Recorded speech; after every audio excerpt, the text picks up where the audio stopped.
A drunk tourist poured his drink on a guardsman's boots, thinking he could get away with anything. One step forward, and the guardsman taught him a lesson the crowd would never forget. A London day was grey and cool, but could that stop the endless stream of tourists at Buckingham Palace? Every morning, this spot transformed into a near-theatrical scene, where the guards represented tradition, and the tourists embodied modern consumer culture. Among the crowd, one man stood out. A fair-skinned man in his 40s, with disheveled blonde hair and a flushed face, looked around with exaggerated cheerfulness. It was clear that his over-the-top happiness was fueled by the contents of the bright red drink in his plastic cup.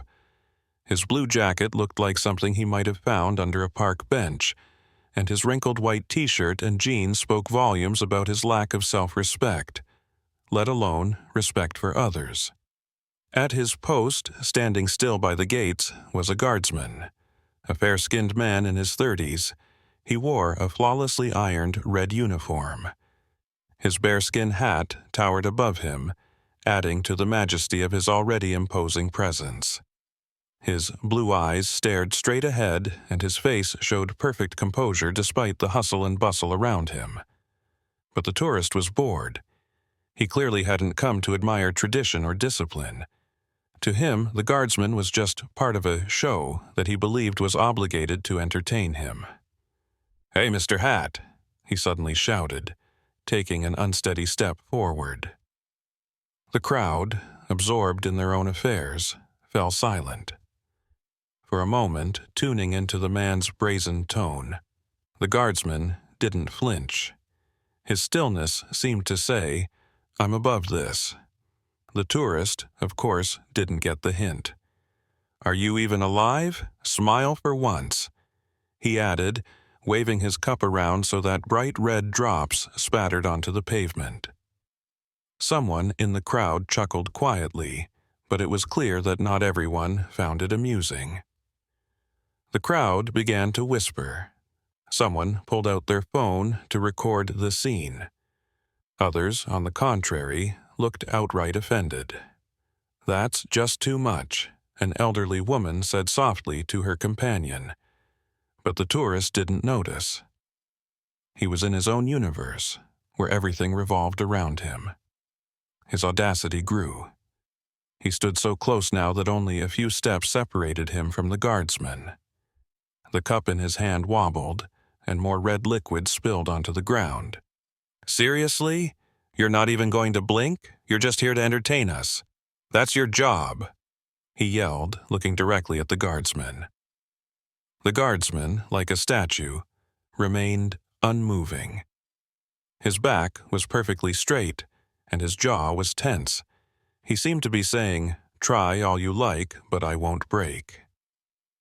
It was this contrast, the tourist's insolence against the guardsman's stoicism, that drew even more attention. People began to turn toward the scene, taking out their phones and whispering about what they were watching. "Who even does that? This is just outrageous," a young man with a camera muttered, but the tourist didn't care. In his mind, the guardsman was just a prop, and he was the star of the show, and he was determined to do whatever it took to attract even more attention. The crowd at Buckingham Palace fell silent, sensing that something significant was about to happen. All eyes were fixed on the drunk tourist and the guardsman, who continued to stand with unwavering majesty. The tourist, noticing the attention on him, seemed even more emboldened. In his mind, he was the star of the day, the center of everyone's focus. After all, who else could get a rise out of the symbol of British tradition? He took another step forward, now so close that only about 6 inches separated him from the guardsman. The red drink in his plastic cup continued to slosh, leaving drops on the stone pavement. "You know, we came here to have fun, so come on, put on a show," he shouted, staring directly at the guardsman's face. His voice was cocky, and the smirk on his face only made him more unpleasant. The guardsman didn't move. His blue eyes remained fixed straight ahead, his face unwavering in its expression of absolute calm. But this stillness, this resilience, seemed to agitate the tourist even more. When the guardsman didn't respond, the tourist let out a short, nervous chuckle, like a schoolboy preparing to pull a prank. And without a moment's hesitation, he lifted his cup over the guardsman's boots. In the next instant, the bright red liquid poured down, spilling directly onto the guardsman's perfectly polished boots. Sticky drops gleamed on the leather, dripping onto the pavement and leaving dark stains. The crowd gasped. The collective sound was like a unified intake of breath, filled with disbelief and disapproval. "How shameful!" An elderly woman holding a small British flag exclaimed, her eyes shining with outrage. "This has gone too far," agreed a man with a camera, who was now not just filming, but clearly planning to voice his opinion in the comments section of his future video. The tourist, however, paid no attention to the crowd or the obvious condemnation surrounding him. In his world, this was still a performance. He didn't even seem to realize that he had crossed every possible line. And then the guardsman took a slow step forward. The movement was so unexpected that the tourist seemed momentarily struck dumb. The guardsman's polished boots struck the stone pavement with a resonant sound. The crowd held its breath, in anticipation. The guardsman's blue eyes, which had previously gazed through the crowd, now locked directly onto the tourist. There was no anger or annoyance in his gaze, only an icy determination and a warning. "You have crossed the permitted line. Step back," he said in a low voice that resonated like a command. For a brief moment, the tourist hesitated. This man, whom he had viewed as a prop, had just spoken, and that voice, cold, steady, and confident, was clearly not one to be challenged. But instead of backing down, the tourist smirked. The alcohol and the attention from the crowd seemed to bolster his confidence. "Oh, so you can talk. Maybe say something else, like apologize for being so boring."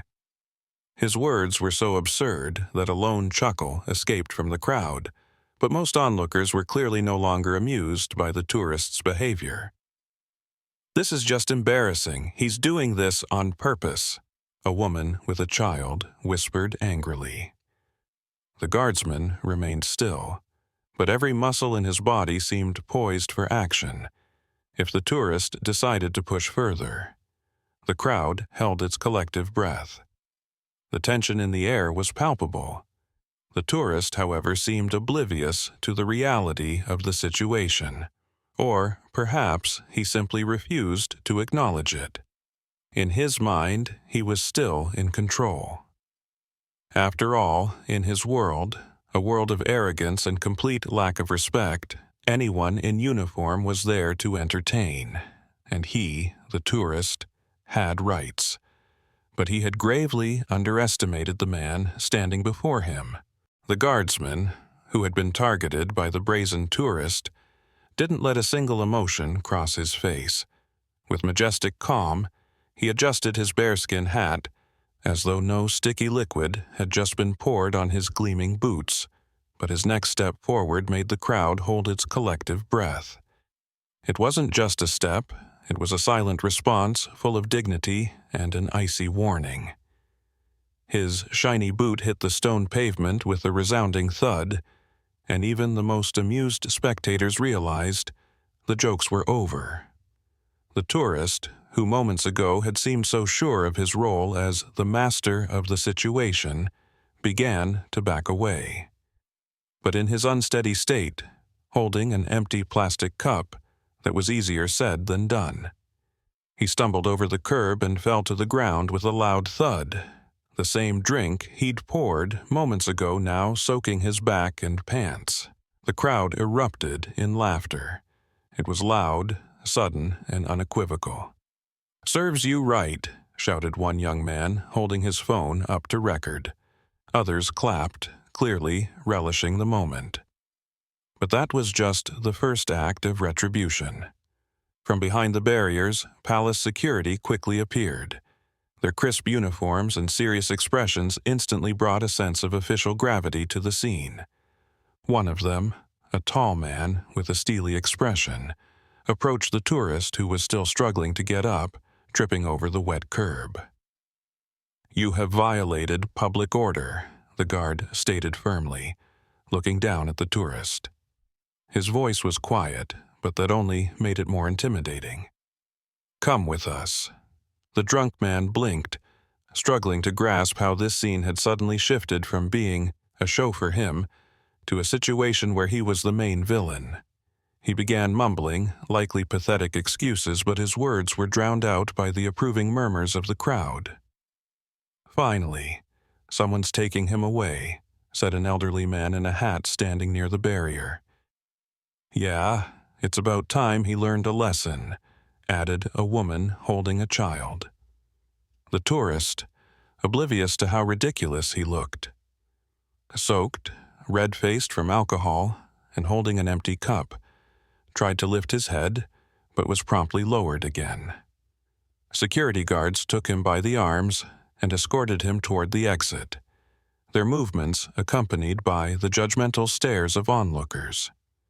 The guardsman, who had remained motionless throughout the incident, calmly returned to his post. His stance was once again perfect, his gaze fixed on the distance, as if nothing had happened. The crowd applauded. People shouted words of approval and admiration. But the guardsman stayed true to himself, not a hint of pride or self-satisfaction, just a steadfast commitment to his duty. Later, the moment went viral on social media. Videos of the tourist's fall were shared far and wide, with praise pouring in for the guardsman's resilience and composure. Comments were full of condemnation for the tourist. "This is why you should respect traditions." A true example of poise. "They should ban that guy from ever coming to London again. This guardsman is a hero, such incredible self-control." As the day drew to a close, and the crowds of tourists dispersed, the guardsman adjusted his hat and straightened up, once more showing no signs of exhaustion or annoyance. He remained a symbol of strength and honor, a reminder to everyone that respect for tradition cannot be bought with money or replaced by modern arrogance. Somewhere else in the city, the drunk tourist was likely trying to make sense of what had gone wrong. But the spectators who had been at Buckingham Palace that day knew one thing for certain: respect does not allow compromise.